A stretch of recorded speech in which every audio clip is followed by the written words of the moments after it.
Hello po, ako po si Raymond.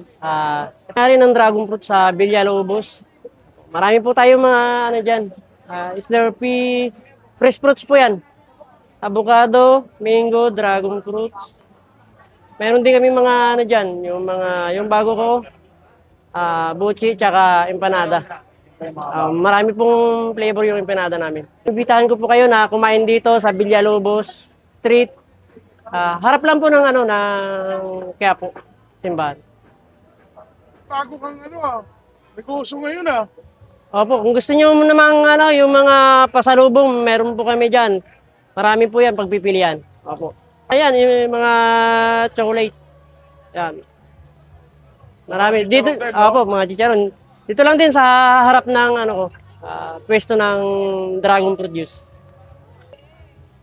Ay, kung gusto niyo pong mapunta rito sa Quiapo, gusto niyo makabili kayo ng mga juice, dito lang din kung gusto niyo mga pasalubong. Harap lang po, harap lang. Ayan. Thank you. Sari-sari po yun. Salamat.